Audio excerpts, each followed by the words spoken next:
नमस्कार दोस्तों, stock market studies में फिर से एक बार आपको बहुत-बहुत स्वागत है। तो आज यहाँ पे मैं बात करूँगा एक ऑटो इंडस्ट्रीज़ के बारे में। देखिए ऑटोमोबाइल इंडस्ट्रीज़ में जितने सारे कंपनीज़ हैं, वो अलग-अलग सेक्टर वाइज़ होते हैं। जैसे ऑटो एंसिलरीज़ मतलब जितने सारे ऑटो के पेयर पार्ट्स बनाते हैं, वो अलग कंपनी होते हैं। बैटरीज़ भी देखा जाए तो एक अलग इंडस्ट्रीज़ है, वो भी ऑटो के साथ जुड़े हुए हैं। साथ ही साथ आप देखेंगे तो टू व्हीलर्स के अलग इंडस्ट्रीज़ है, वो भी ऑटोमोबाइल्स है। फोर व्हीलर्स के अलग इंडस्ट्रीज़ है, फोर व्हीलर मतलब जितने सारे पैसेंजर व्हीकल्स है, तो वो भी एक अलग अलग इंडस्ट्रीज़ है। और हेवी व्हीकल्स जैसे बस हो गया, ट्रक्स हो गया, ट्रैक्टर हो गया, तो कमर्शियल जितने सारे व्हीकल्स हो गया, तो इस तरीके से प्रोडक्ट के ऊपर भी अलग कंपनी है। तो मैं आज बात करूँगा हेवी व्हीकल इंडस्ट्री से जुड़े हुए कंपनीज़ के बारे में। बहुत सारे रिटेल निवेशक के पसंदीदा एक स्टॉक है, क्योंकि मेरे भी पसंदीदा है, मैं पहले बता चुका हूँ और मुझे मेरे पास भी इस कंपनी की हिस्सेदारी है। बहुत कम लेवल से मैं इस कंपनी को खरीद के रखा हूँ। जब मुझे सस्ते में मिला था, तब इस कंपनी के ऊपर एंटर कर चुका था। तो अभी इस कंपनी के ऊपर क्या करना चाहिए? क्योंकि कंपनी अभी टॉप लेवल में है और पहले जो प्रीवियस जो मतलब हाई था, उस लेवल को भी फिर से टच करने का कोशिश कर रहा है और उसको ब्रेक करने का कोशिश कर रहा है। क्या वो ब्रेक कर पाएँगे? अगर ब्रेक करे तो कहाँ तक जा सकते हैं? फ्यूचर के लिए इस कंपनी कितना खास होगा? उसी के बारे में डिस्कस करूँगा, तो वीडियो को पूरा देखते जाइए। बहुत इंटरेस्टिंग होने वाला है, क्योंकि आज मैं बात करने वाला हूँ अशोका लेलैंड के बारे में।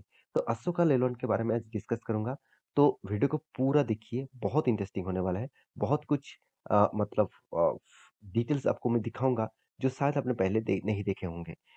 तो चलो शुरू करते हैं आज के वीडियो। तो वीडियो को शुरू करने से पहले रिक्वेस्ट मैं हमेशा करता हूँ, अभी भी करूँगा, बाद में भी करूँगा।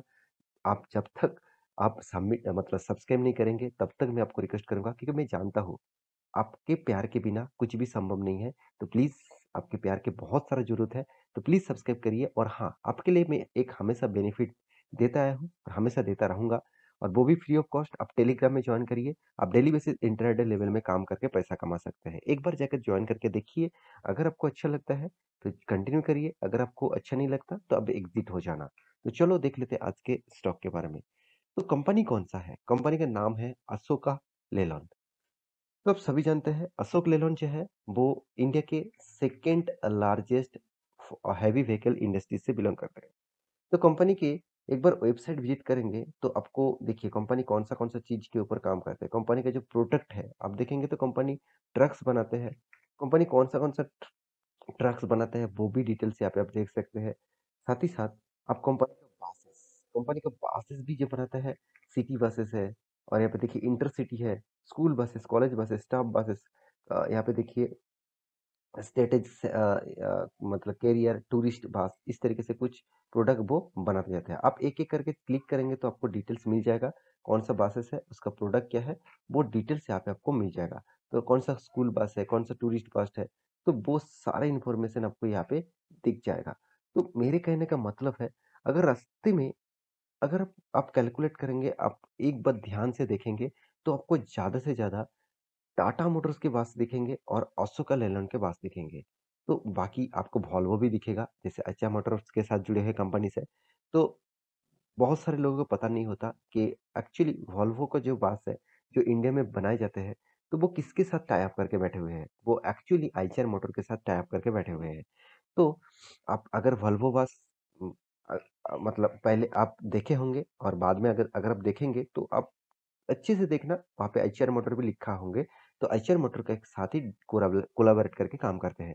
तो मैं आज बात करूँगा अशोक लेलैंड के बारे में, क्योंकि कंपनी के कुछ पैरामीटर्स आपको दिखा रहा हूँ, जिस पैरामीटर से आपको पता चलेगा कंपनी में कितना स्ट्रेंथ है। देखिए आप देखेंगे तो एक बिज़नेस स्टैंडर्ड की वेबसाइट से मैं इस डेटा को आपको फाइंड आउट करके दिया हुआ हूँ।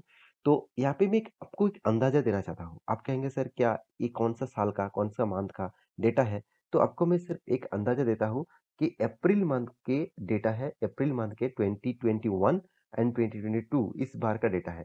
उस डेटा के हिसाब से आप देखेंगे तो कंपनी के जो परसेंटेज है, किस तरीके से ग्रोथ हो रहा है और टोटल कंपनी किस तरीके से खुद का गाड़ियाँ बेच रहा है, उसके बेसिस से आपको दिखाऊँगा। तो सबसे पहले आप देखेंगे तो टाटा मोटर्स। तो टाटा मोटर्स भी हेवी व्हीकल्स बनाते हैं, पैसेंजर व्हीकल्स भी बनाते हैं। उसके बेसिस से आप देखेंगे तो टाटा मोटर्स नंबर 1 है। उसके बाद देखिए अशोका लेलैंड। आप कहेंगे सर यहाँ पे महिंद्रा भी है, मारुति भी है, क्या इसको भी जोड़ लूँ? बिल्कुल भी नहीं, ये तो मतलब पैसेंजर व्हीकल्स के इंडस्ट्रीज़ में जुड़े हुए हैं।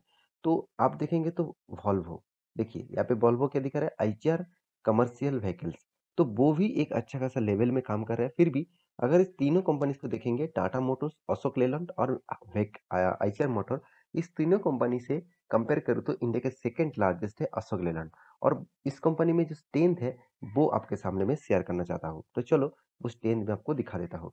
सबसे पहले आपको रेवेन्यूज के बारे में बात करूँ। रेवेन्यूज मतलब आप सभी जानते हैं कंपनी कितने मतलब माल बेचने के बाद कितने पैसे कमाया, कितना इनकम हुआ, वो तो अलग बात है। इनकम तब दिखना चाहिए जब कंपनी का प्रॉफिट मार्जिन, मतलब कंपनी के एक्सपेंस को माइनस कर देंगे और बाकी खर्चे को भी माइनस कर देंगे, इंटरेस्ट को भी माइनस कर देंगे रेवेन्यूज से, तब आपको मिलेगा नेट प्रॉफिट। तो रेवेन्यूज के बारे में बात करूँ तो करीबन 2600 और सॉरी 30,000 करोड़ के आसपास 2018 में था, और करीबन 33,000 करोड़ 2019 में था, और 2020 में 21,900 करोड़ के आसपास इसका रेवेन्यूज था, और 2021 में करीबन 19,000 करोड़ के आसपास था, और 2022 में करीबन 26,200 करोड़ के आसपास है। तो मैं जरूर कहूँगा इस कंपनी में जो स्ट्रेंथ है वो स्ट्रेंथ आपको बहुत शानदार दिखेगा।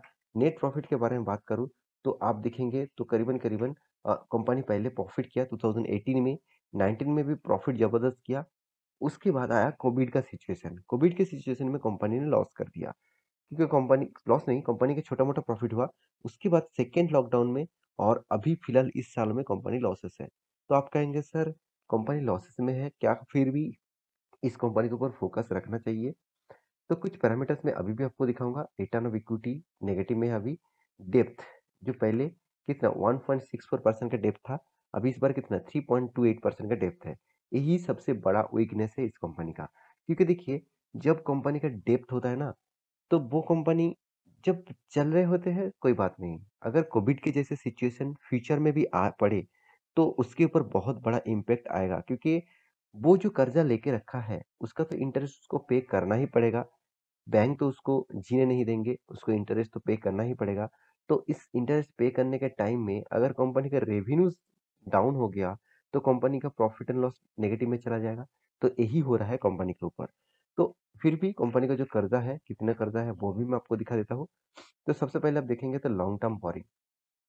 तो लॉन्ग टर्म बोरिंग मतलब कंपनी का लॉन्ग टर्म बोरिंग मतलब कंपनी ने कितना कर्जा लिया लॉन्ग टर्म के लिए, आज के लिए नहीं, आज के लिए नहीं, कल के लिए नहीं, एक मंथ एक साल के लिए नहीं, करीबन 5 से 10 साल तक कंपनी कर्जा लेके रखा है।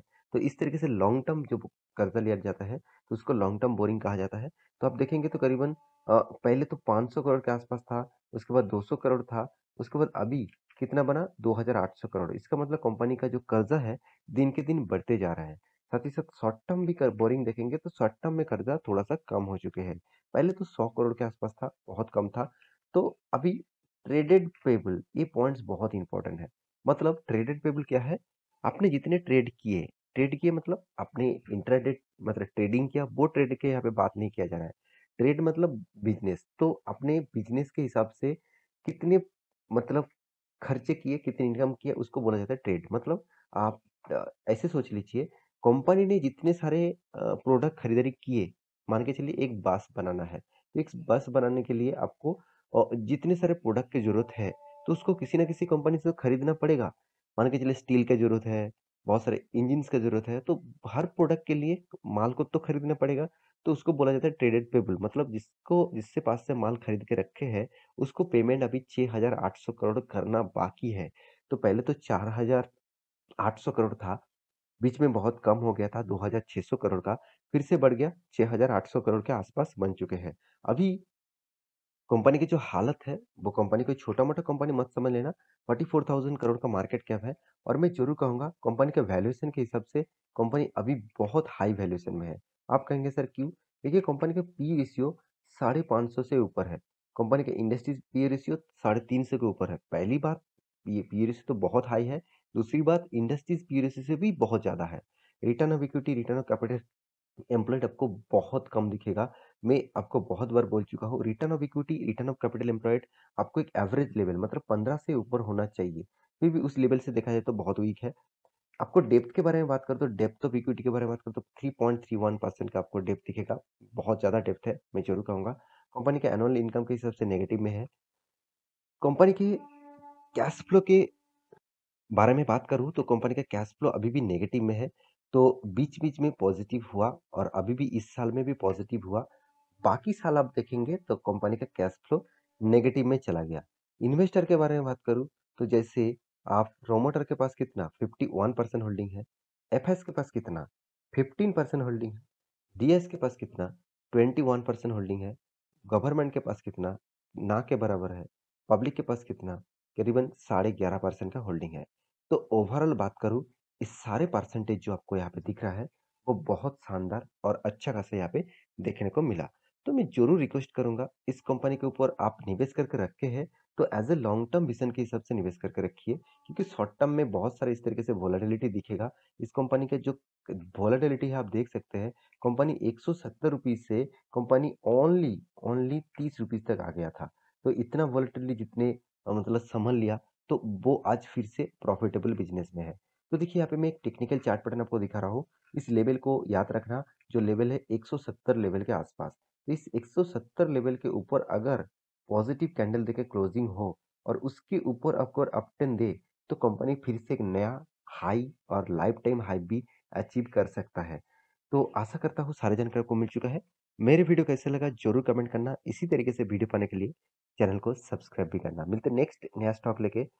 तब तक के लिए अच्छे से रहिए, अपने ख्याल रखिए। Bye bye.